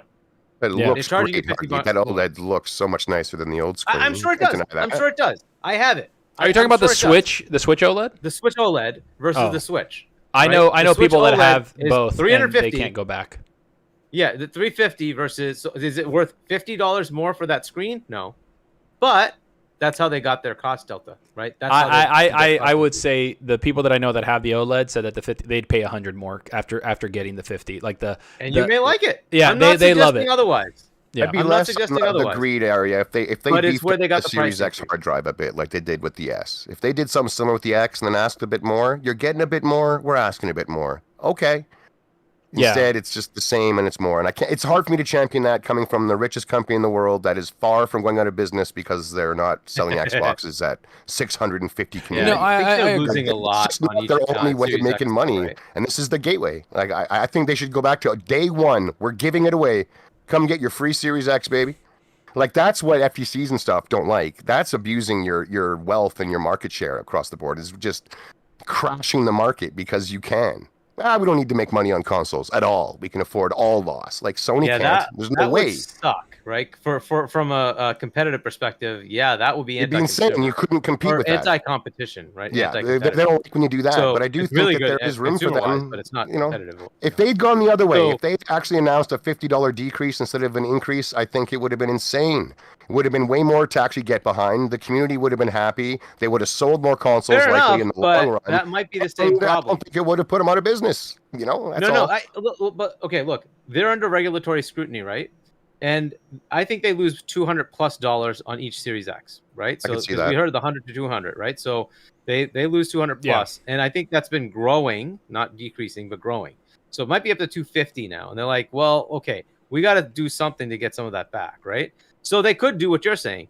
Let's decrease it. We'll take a $300 loss because they can afford it, right? Yeah. But now the regulators are going to say, gee, you're telling us you're not going to try to take Sony out. But tell me how you're not going to try to take Sony out when Sony had to increase their prices and you're decreasing your price. So you think they're increasing the price to look good to the FTC to get the Activision deal? Like, again, that does nothing for me. I get caught every year in Game Pass. That's not much. No, I get you. I But get you. they Not for gotta- you, but they but gotta I look think they're good. playing. I think they're They playing gotta the look game. good. And They're it's playing the because game. everybody Perspective one is probably good, one of but I'm not the business one of fan. the things that homeboy Lethal. By the way, everybody in the chat, thank you for being here. I can see the chat's super active. They're into it, man. We love you guys here. Please hit the like button. And Lethal, the boss mod, he actually replied. I put that out there about the price increase, and he said, and he replied to me on Twitter, and Lethal was like, their timing is effing ridiculous, basically is what he said. Like, it's ridiculous that they price hiked it now. And then when you think about it, what Hargeet's saying, is it? No, or is it planned? Because now they're in front of the courts. They are Exactly. basically in front of the FTC. They're talking, and they raise the prices too, because And Sony the CMA, did too. Remember, both of them. But And the weren't CMA. both those regulators concerned that with ABK, Microsoft could raise the price of everything because they just have they the have best to games stay ever, whereas competitive. now they've They raised the can't do price. anti-competitive stuff. Yeah, right? well, And- they raised it to be the same as Sony. That's what they're saying, that like if Sony gets basically lambasted and they're gone and it's done, and then Xbox Right. comes and he's like, And oh, there's remember- a $700 console now. That's what they mean. And remember, Sony's high-end subscription is $18 a month, right? They're Mm. still at $17. All I know is this is the Right? first console generation sucks. in history where 3 years I know, into it, it you have sucks. to pay more for the same device, For man. pretty much everything. The went down. MetaQuest Like, went everything up. down. All those In guys my- that were waiting, I don't want to be an early adopter. I'll wait for the first price drop. Keep waiting, baby. I don't know what You're to not tell you. That getting it. sucks, man. That sucks Yeah, for it those sucks. guys.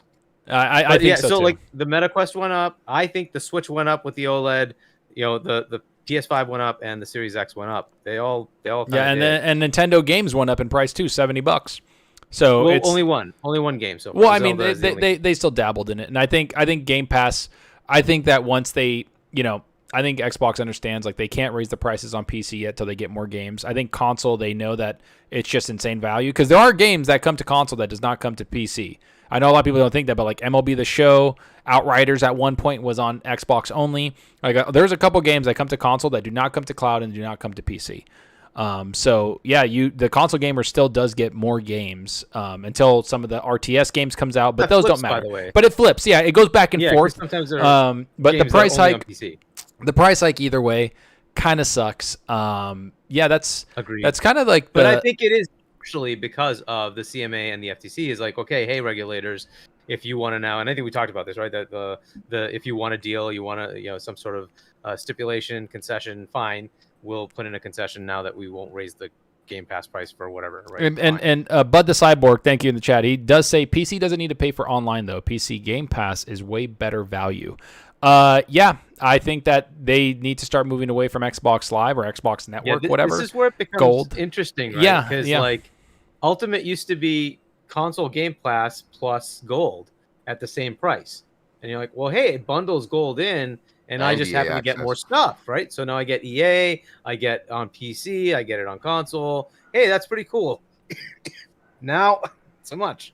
You're paying more. So I will say this though, Moby, you want to grab that one super chat really quick? Yep, from Moby, $4.99. Thank you very much. Hargeet spitting real facts. Everyone hit the like button. Yeah, that'd be much appreciated too, everybody. You don't have to super chat anything to support the show. Just hit the like button. Does the algorithm wonders. Once the show is over, hop back in the comments. Let us know if you agreed, disagreed with what we had to say. If you enjoyed yourself, if you hate my guts, one of the anything goes. Just I hate your. The more I you hate your interact with the show, the more that algorithm loves it and allows us to pull in more gaming zealots into the fold. You know. I love it. Yeah. I will say.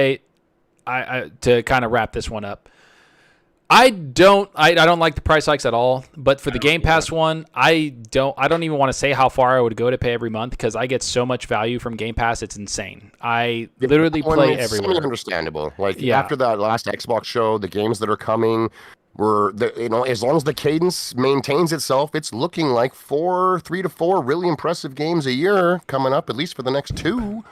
And in my opinion, anyways, the indie games and the AA's that come in day one they're great. They're fantastic games that I almost always want to play, and I don't necessarily want to beat. I just want to check them out, and I don't want to have to buy them. Game Pass is still, with the increase, the best deal in gaming. Let's put it this way: on just my PC right now, because I'm on PC here right now. I have Mass Effect Legendary Edition installed, Planet of Lana, Elder Scrolls Skyrim, because after that Starfield, I was like, I need a Bethesda game in my life. Vampire Survivors, and then also I just saw that Need for Speed Unbound was added. There's a lot of stuff. Need for Speed Unbound, just says recently added. Yeah. There's a lot of stuff in Game Pass that's quite insane. I'm looking forward to all of it. I jump into games that I've never thought, like Planet of Lana. Like, I would not buy. I know that sounds weird. I wouldn't buy that, but I'm going to check it out, and I know a lot of people liked it. So either way, it sucks. Cost alone is the month. Like, you got a whole month of Game Pass Plus for the cost of buying that game, and instead you can just check it out in your sub. It's just already paid for. Everything else is icing, baby. Like, you can go on forever about the value. I don't think that the price hike for that was nearly as egregious. That was $1 or $2 is like it's okay. Like if it was more, if it was like $5 or something bucks, I'd be like, what the fuck? Like, hold on, like that's a massive jump. So if they're it's gonna go up again, obviously, in like who knows when, a couple years. But I think that to get more stuff on there, that's one of the concessions. Right. Yeah, that's one of the concessions, right? Like it's fine, whatever, it happens. But I'm getting value out of it. But either way, do we have any other topics? I can't think of any. Do you guys remember any that we haven't talked about? I feel like we've kind of gone through the ringer here. We have, without necessarily starting to dive into our favorite games from the showcase season and talking about them and whatnot. We could, but we don't have to. You know, we can spread that out and talk about the games as they get closer to release and some more information comes out. Yeah. If anyone in the community here, anyone currently listening to the show is like me, they've already heard everyone's takes on all that stuff anyways, and I don't want to beat a dead horse to death. Yeah, it was like 2 weeks ago, so everybody's like seen so many videos about them, and like I think the showcase spoke for itself. I think Xbox absolutely killed it. I think they did great. I'm looking forward to everything. Ubisoft showed some fire games, but the show was maximum cringe, man. Yeah, maximum cringe with some fire games on display. That was Ubisoft in a nutshell. Yeah, it was great though. I can't wait for Star Wars. I can't wait for Avatar. Those looked insane and fun. And honestly, my game of the show was I liked Avatar for the Ubisoft show. I liked Avatar, but that Prince of Persia game looks fucking awesome. I want to play it. That did Rayman Legends, and if you have not played Rayman Legends and enjoy platformers, oh my god, you need to load that up. I was blown away. I never really got into Rayman. I played it a few years ago, and I will easily put it like up beside the best of the best Mario side scrollers. That game was brilliant, and it's the same team making. I didn't know it was the same team. Prince of Persia, yeah. So that's awesome. Me even more than the footage did. The footage was looking damn good, man. It was looking tight. But hearing that team is involved, It sealed the deal for me. That's a day one, man. It looked really good. Yeah, I can't wait to play that. And you can do it with a Ubisoft Plus on Xbox or whatever, and you get all those games. So that's kind of awesome. I thought Assassin's Creed. I have Ubisoft Plus, so I'm getting that on PC and on Xbox, which is great. So I get to play all that stuff. You have the EA Play Pro thing, right? So you actually get that on PC and ROG Ally. Yeah. I got the EA Pro thing on PC, so I could get it on my PC and my ROG Ally, and then I think Immortals got pushed from EA.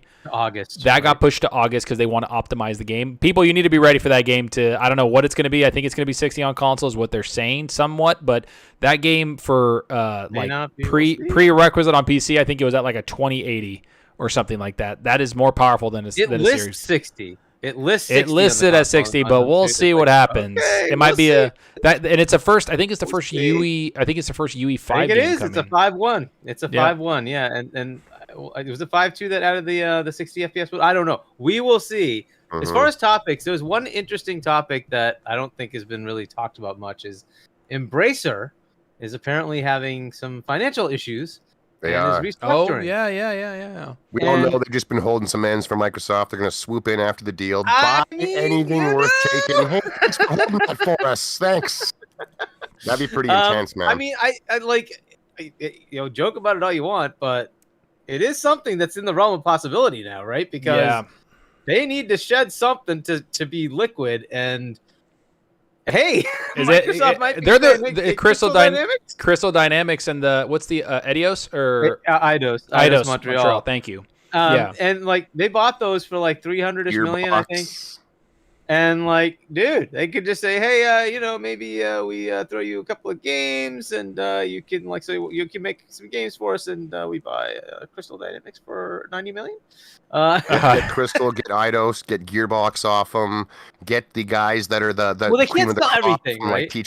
Sell everything. You get all of them, Hargeet. I don't know if it's true that WB might be looking to sell 50% of its IP, film studios, all that stuff. Like they're looking to shed 50% of what WB currently has, and it's like, they're shopping. This ABK deal needs to hurry the hell up so Microsoft can get back on the market. We bought, guys, like Jesus. Yeah, hey, but yeah. I mean, we'll see what happens. I think it would be crazy. They are working with Xbox already, so I think it's kind of like, I don't think they're in a hurry, right? Because they're going to be stuck on at least Crystal Dynamics. And I think they are working on another Tomb Raider, but I think they're working on Perfect Dark more. And then Eidos, I think, is helping with that too. They're helping Fable. They're helping with Fable. Yeah. It's a little bit the news overall with Embracer. Even though we joke about Microsoft buying up the goodies, I still think that's kind of that's bummer news, man. I don't want to see a big company that was seemingly all in, buying up a lot of big IP, a lot of like big popular AA type stuff. And if they were able to really do what they were planning, I think it would have been awesome to have a big player like that was pushing out. Consistent quality, fun game stuff, as opposed to having to be top tier AAA. There's a huge wasn't market this for done just because really they lost game ass games. Didn't they lose like a $7 billion deal, and this is why it just they never really had it to begin with. So they were truly like, if that was the entire business was relying on something that they don't even have anything more than a handshake somewhere. That's crazy. That's insane. That is crazy. I couldn't imagine being in charge of $1 billion deals all because some guy shook my hand one time promising that he would be there to help out. Like, are you shitting me? Thanks, man. Well, but I hope they don't crumble. It was based on Lord of the Rings, right? It was based on Lord of the Rings. It was almost like $500 million for the rights to Lord of the Rings. They bought that for $500, right? But I think there was a $2 billion thing. But the show, right, Lord of the Rings show, did that do well? I don't know that it did. No, it did not. It cost the most ever, and it is lambasted like crazy. And it was something like only 30% of viewers, if that, even finished it. The second season's coming. It's going to be just as disastrous. I can guarantee it. It's got a lot of disrespect to the lore from what I've seen. Yeah, so I mean that's the problem though, right? Is so like if there's no, so other people are going to get spooked too and say, well, I'm not going to spend money on that. Who knows where it's going to go?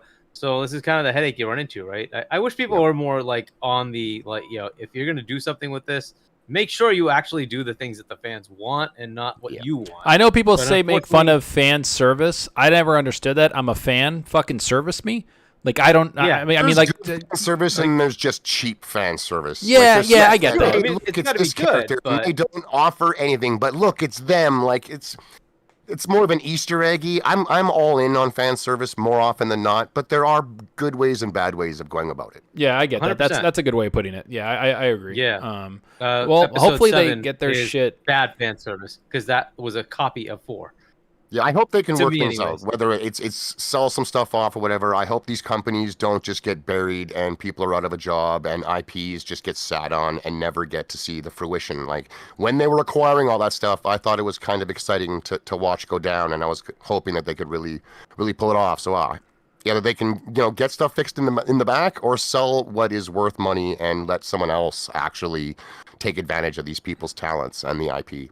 Yeah, I agree. I think I hope they pull through. And I mean, maybe there is something going on in the background with Crystal Dynamics and everything. I think that would be pretty freaking awesome. But at the same time, I hope Embracer just is okay. I don't want like things to go sideways. Like Ubisoft went sideways for a little while, where they just didn't release anything, and now they're coming back pretty strong.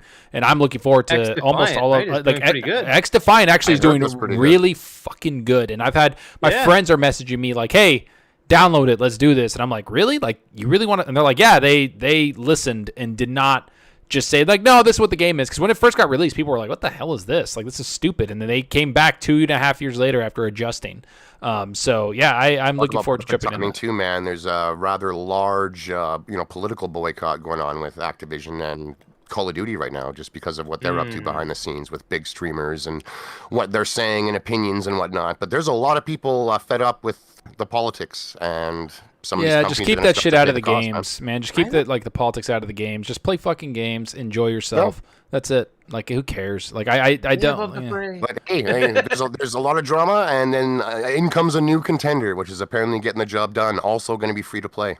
Yeah, exactly. Fuck it. Who cares? Play it then. Like, if X Defiant's that good, because I'm going to play it. Like, I think me and my friends are going to play it this weekend. Like, I'm going to check it out. I want to see what it's all about. And this is coming from somebody that enjoys Siege. Like, Ubisoft already has a banger to me. Siege is great. I have, I think, like over 100, 200 hours in Siege with friends, like through Xbox and PC. I've enjoyed it, man. We play it. Like, we'll play that. I have like over 1,800 hours in Counter-Strike. Like, we play games. That's what we do. We play. Like, my favorite thing to do in Siege is when I'm in the house, the second the match starts, is like put a hole in the window and try and kill the guys before they even get into the house. It's the best. Yeah, you're one of those. You're gonna wait the whole round. You suck. I love it. Yeah, no, that game is so good. But yeah, I think that's pretty much everything we have. I want to say thank you, everybody. Like Lethal Papa keeping the chat clean. Honestly, the chat's been freaking awesome, and I gotta attest it to everybody here just being awesome, and then Lethal keeping it awesome. And thank you guys so much. The boss mods out there. Hit the like button before you head out. It helps a lot. We're gonna do some outros. I'm gonna go to you, Mr. Shady. What are you playing the rest of the week? And it was good to finally get this going again, man. It was. Just taking 1 week off felt like just so long. I mean, it did happen to unfortunately fall on the week where there was a metric ton that we could have talked about. It could have been a 4-hour show. Dude, for real. But it just feels so good to come back and, again, just, blow off some steam with the community here, give your opinions, what you like, what you don't, fire a few people up.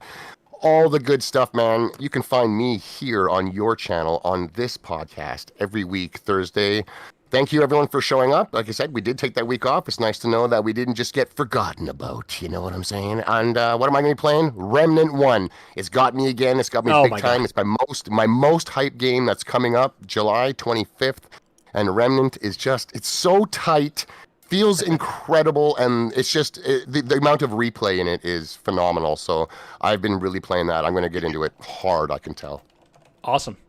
Thanks, man. I appreciate it. I'm glad that we're back, man. It's awesome. C. Niles Stick says he has 3,000 hours in Rainbow Six Siege. Good God, Over man. 2 profiles. What a psycho. Dude, that's insane. Yeah. Hold my fucking beer. That's what holy cow. That's insane, man. That's awesome. And Hargeet, buddy, glad that we're back. You're back from LA. What are you planning on playing this next week until we come back on Thursday, bud? Yeah, I mean, I still have to get to Hogwarts again. I'll definitely try to kick that off. I actually kicked off Grounded again because there was some new content. So we'll try to get through that some of that content. And then I don't know. There's plenty of games I haven't gotten to that I should be getting to. So I'll try to pick off all the Game Pass games and try to get through those. Mm-hmm. I'm not going to get Cyberpunk until the Phantom Liberty stuff comes out. Same. I'm waiting. I already pre-ordered that. They're improving so much in the base game, aren't they, with that expansion? So, that it's just worth waiting. I've waited 12 years or 11 years. I know, right? 6 months. Might as well wait it out. So yeah, I'll play that when that comes out. This fall is freaking insane with games. Oh my God. very large games. It's gonna be crazy. There's too many games, man. Too many really good-looking games. Yeah. So either way, but yeah, so I'll probably just play those two, Hogwarts and Grounded. I might pick one of the smaller indie games to kind of get through those as well. But all right, awesome. That's it. Nice, man. Appreciate it, Hargeet. Thank you, man. It's always good to have you on here, and I love talking about you guys' games, man. It's awesome. In the chat, you can tell loves it too. As for me, I beat Diablo, so I'm probably going to play a little bit more, get my Capstone Dungeon done. I'm going to play a bunch of my Sork and all these other things, and then my ROG Ally comes tomorrow, so I'm going to fiddle with that and mess around. And then, like I said, Sork, man. Yeah, sorcerer. Oh, my God. Okay. I will fight you in a cage. Okay, Sork. Listen, you've never played Diablo in your life. And so, anyways, I'm going to be probably jumping into... Honestly, I kind of want, like, a big game. Like, after, like, Diablo, I enjoy the story. If Starfield was here, it would be that right now. But I'm really looking forward to playing... you know what I'm going to say, right? I will... Shush... Zelda? No, he's gonna say two. Zelda's definitely a good one. He said Zelda or Yakuza. He's gonna say Zelda or Yakuza. So actually, Hargeet, I'm gonna download because I feel like Yakuza would be better on the go for me. I'm gonna download it on the ROG since I have Game Pass on there. Go for it. So I'm gonna do that because on cloud, I tried playing it on cloud. It runs 30 and it was bad. I couldn't do it on my Steam Deck, so it was really bad. But I think I'm gonna jump into either that or I think I'm gonna do Mass Effect, the Legendary Edition, and just it's summer.